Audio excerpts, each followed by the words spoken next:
ဒီဗီဒီယိုကတော့ညီမသုံးမှုတဲ့ဖုန်းတွေကို honest review ပေးမှာဖြစ်ပါတယ်ရှင်။ဒါညီမရဲ့ခံစားချက်နဲ့ပေါ့နော်။ဒါညီမသုံးတဲ့အတိုင်းကောင်းရင်ကောင်းတယ်မကောင်းရင်မကောင်းဘူးပြောမယ့်ဗီဒီယိုဖြစ်ပါတယ်။ဆိုတော့ညီမဖုန်းစကင်တာကနေစပြောမယ်ပေါ့နော်။ဆိုတော့ဒီဗီဒီယိုလေးရဲ့ comment မှာလည်းကိုဘယ်ရွယ်တုန်းကဘယ်ဖုန်းမော်ဒယ်လေးကိုကင်ခဲ့တယ်ဆိုတာလေးကိုလည်း share လုပ်ပေးလို့ရပါတယ်ရှင်။ဆိုတော့စမယ်နော်။ဆိုတော့ညီမကကျတော့10တန်းအောင်ပြီးလို့ပေါ့နော် first year ရဲ့ second semester မှာဖုန်းဝယ်ပေးတာအိမ်ကလေအဲ့တော့ကျတော့2015ပေါ့နော်2014 2015ဝန်းကျင်အဲ့လောက်မှာဖုန်းကင်ရတာအဲ့တော့ကျတော့ညီမဆက်စအောင်ဆုံးကင်တော့ကျတော့ Huawei လေးကင်တာ model တော့မသိတော့ဘူးပေါ့နော် Huawei ပုံစံဒီပုံစံလိုမျိုးလေးကင်တာအဲ့ဖုန်းလေးတော့ကောင်းတယ်ဆိုပေါ့နော်ဘယ်လိုပြောမလဲဖုန်းကလည်းပထမဆုံးကင်တာနောက်ပြီးတော့ကျတော့ကိုကလည်းပေါ့နော်တကယ်ဖုန်းရတော့ယူနေတာပေါ့နော်အဲ့လိုဆိုတော့လေဒီဖုန်းလေးကဘာကောင်းတယ်ကွာသိလားဖုန်းရတဲ့ခံစားချက်ပေါ့နော်ပထမဆုံးဖုန်းကင်ရတဲ့ခံစားချက်ကတော့ဒါHuawei လေးနဲ့စခဲ့တယ်ပေါ့နော်အဲ့ကောင်လေးကိုလဲတာကဒါဒုတိယနှစ်ရဲ့ second semester ပေါ့နော်တစ်နှစ်လောက်ကင်ပြီးအဖေကိုပေးလိုက်တယ်ပေါ့နော်အဖေကိုပေးပြီးတော့ဖုန်းသစ်တစ်လုံးထပ်ဝယ်တယ်အဲ့တော့ကျတော့ Mi 5X ဝယ်တာ 5X ထွက်ခဲ့ပြီပေါ့နော်အဲ့မှာ 5X ကကျတော့ဒါညတော့2016ဝန်းကျင်လောက်ထွက်မှာပေါ့အဲ့မှာ Mi 5X ကိုင်းနေတော်တော်လေးအဆင်ပြေရသီလား selfie လဲကောင်းတယ်သီလား selfie လဲမိုက်တယ်ဟိုဘက်ကိုပေါ့နော် camera လဲမိုက်တယ်ဒီကောင်လေးဆိုလို့ရှိရင်ဒါဒီပုံလေးတွေဆိုလို့ရှိရင် Mi 5X နဲ့ရိုက်တဲ့ပုံလေးတွေပေါ့နော်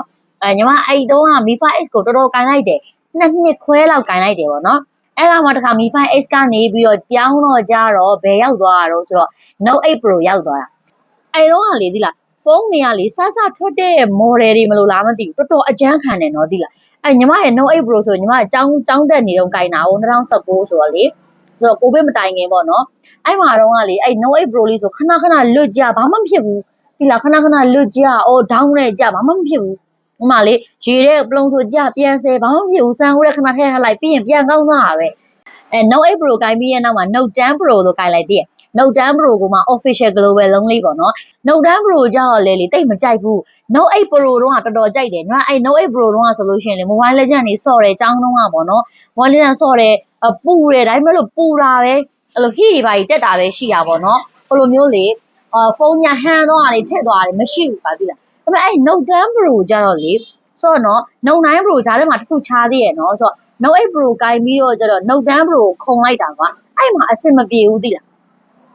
Note 10 Pro ကြီးကလေသူက official CE လုံး 4G ပေါ့နော် 4G ကိုကိုင်တာအဲ့မှာလေချစ်တာတွေရောသိလားနောက်တော့ကျတော့အဲ့တော့ဟိုဟာပေါ် TikTok တွေပေါ်ပြီပေါ့နော် TikTok တွေနည်းနည်းခစ်စားလာပြီကွာအဲ့မှာ TikTok တွေစပြီးတော့ခစ်စားလိုက် TikTok တွေပါရိုက်တယ်ကြည့်တယ်ဆိုလို့ရှိရင်လေအဲ့ Note 10 Pro ကကိုဝယ်တဲ့အလုံးကပဲမအောင်တာလားဘာလားတော့မသိဘူးပေါ့နော်အဆင်မပြေဘူးအဲ့ဒါနဲ့ကဲပေါ့နော် Note 10 Pro မကိုင်းတော့ဘူးဆိုလဲမယ်ဆိုပြီးတော့အဲ့တော့ကျညီမက2022ကျတော့ဖုန်းလေးစရောင်းနေပြီ2022အကုန်ပိုင်းပေါ့နော်2023ဝင်တော့ကျဖုန်းစကန်လေးစရောင်းနေပေါ့အဲ့ဖုန်းစကန်စရောင်းတဲ့အချိန်မှာ Samsung ဝယ်ကန်လိုက်တာကင်ဘူးသမျှထဲမှာဈေးအကြီးဆုံးလို့လည်းပြောလို့ရတယ်အဲ့တော့ Samsung A57 ကိုဝယ်ကင်တာမှလေပြောစရာကိုမရှိအောင်၅ပါးမှောက်တာသိလားဒါညီမရဲ့ user ကိုရိပေါ့နော် Samsung ကိုလေညီမအစားမကင်ဘူးအဲ့တော့ iPhone 11အသစ်လေးရှိသေးရဲ့ဆိုတော့အဲ့မှာရွေးမှာပေါ့နော် iPhone နဲ့ Samsung နဲ့ဘယ်ဟာရွေးမလဲဆိုတော့ကျတော့ညီမကဆိုတော့ဒီ Samsung က 2 sim ပေါ့နှစ်ကက်ထည့်လို့ရတယ်ပေါ့နောက်တစ်ခါ iPhone ကကျတော့1 sim eSIM ပဲရှိတာဆိုတော့ကွာအဲ့တော့ကကျတော့လေသိရမလားဒါ eSIM တွေပါလေမသုံးတတ်တော့ကြတော့ပေါ့နော်ကဲပါလေးတို့ Samsung ဝယ်မယ်ဆိုပြီးအဲ့တော့မှတ်ရ10သိန်းနဲ့4000ကျော်ပေးရတယ်ကိုအကင်မှုသမျှထဲမှာဈေးအကြီးဆုံးဖုန်းနောက်ပြီးတော့လေအစင်မပြေဆုံးဖုန်းကလေ iPhone ကိုပြောလို့ရတယ်ဆိုတော့ Samsung ရဲ့ A series အကြောင်းကိုနည်းနည်းလေးအတင်းတုံတယ်ခိုင်ကစားအဆင်ပြေရသူ့ရဲ့ရုပ်ထွက်တွေလည်းမကြည့်လိုက်သူ့ရဲ့ပုံလေးဆိုစိုးရွှဲနေရပဲအမပုံထွက်ကကောင်းတယ်ကောင်းပြီးတော့ကြာလေအမှကန်လိုက်ပြီးတော့4လ5လလောက်လေဝင်းတော့ကြတော့နော်4လ5လပဲရှိသေးရနော် Samsung တော့အရိတ်တွေပေါ်လာတာသိလားတော့ကိုဖုန်းကြီးကလေအသစ်ပါကင်ဝဲပြီးတော့4လလောက်ပဲရှိသေးရအရိတ်တွေပေါ်လာတာသိလားဒီလိုမျိုးဘားနဲ့ရိတ်တွေရောနောက်တစ်ခါဒီလိုမျိုးနေရာမှာလေးသိရမလားဒီအောက်ကပေါ့နော်ဘက်ထရီရိတ်တွေရောနောက်တစ်ခါဘာတော့အဲ့ TikTok ရိတ်တွေရောအများကြီးပေါ်လာတာအေးအာရုံတွေကိုနှောက်ချက်တော့နောက်ပြီးတော့ကျတော့သူကလေအဲ့ Samsung ရဲ့ A series ရပေါ့နော် A series တိုင်းပဲဖြစ်မလားဒါမှမဟုတ်လေကိုကင်မှုတဲ့အလုံးကပဲမအောင်တာလားပေါ့နော်အဲ့လိုမျိုးတော့စဉ်းစားကြရှိတယ်ညီမကင်တဲ့ဖုန်းဆိုလို့ရှိရင်လေဘာမှလုပ်လို့မရဘူးသိလားပူကျစ်နေလို့ TikTok တွေလည်းဆော့ပြီပေါ့နော်ဖုန်း TikTok ဆော့ပြီဆိုလို့ရှိရင်လေ တပုတ်ကနေနှစ်ပုတ်ပြောင်းလိုက်ပြီဆိုလို့ရှိရင်အဲ့မှာအတန်တွေကနောက်ကျဒီဖုန်းရဲ့အတန်နဲ့ကိုယ့်ရဲ့ပါဇက်ကအတန်နဲ့မတူတော့ဘူးအဲ့လိုတွေရောဖြစ်6လလောက်ကြာတော့ဘောနော်မကင်ကျွန်တော်ဘလူးဒီဟာကြီးကလေတအားကြီးကိုလေနော်စောင့်ရှောက်ထိန်းသိမ်းရတာကြီးတော်တော်လေးကိုအဆင်မပြေဖြစ်လာတယ်ဆိုပြီးတော့ကဲလို့ငါမကင်တော့ဘူးရောင်းမယ်ပေါ့နော်အဲ့နဲ့ညီမကင်နေတဲ့ဖုန်းတော့ unbox လုပ်တာ6လလောက်ပဲရှိသေးတယ် Samsung ဖုန်းကိုကလည်းအဲ့တော့ second ဈေးကွက်ကိုလည်းတိတ်နားမလဲတဲ့အချိန်တော့ဝယ်လိုက်မိတာဝယ်ပြီးတော့တွားရောက်တာပေါ့နော်10သိန်းကျော်နဲ့ဝယ်ရတဲ့ဖုန်းက4သိန်းပဲပေးတယ်ငါဒီတက်တော့ Samsung မကင်တော့ဘူးဆိုစိတ်နာသွား Samsung ကိုစိတ်နာပြီးညီမက iOS ပဲရောက်သွား iPhone 11 Pro Max လေးကနေစကင်တာအဲ့မှာအဲ့တော့ကျတော့လေညီမ1 sim လေးပေါ့နော်1 sim ကိုင်းတာဆိုတော့ iPhone ကိုကိုင်းမှုတဲ့11 Pro Max ပြီးတော့12 Pro Max 12 Pro Max ပြီးတော့13 Pro Max 13 Pro 40 Pro Max တိရောက်လိုက်တယ်အဲ့တော့အဲ့40 Pro Max ကြတော့ဒါညီမတော်တော်လေးဖုန်းကြောင်းတော်တော်လေးကိုနားလေတဲ့အနေထားရောက်သွားပြီပေါ့နော်ဒီ40 Pro Max လေးတော့လေကြိုက်တယ်ဒါပေမဲ့အဲ့ battery ကျတာတွေရော application တွေကပေါ့နော်လိုချင်တဲ့အတိုင်း download မရတာတွေရောကြောင့်ညီမဒီ iOS ကိုစွန့်လွတ်လိုက်တာ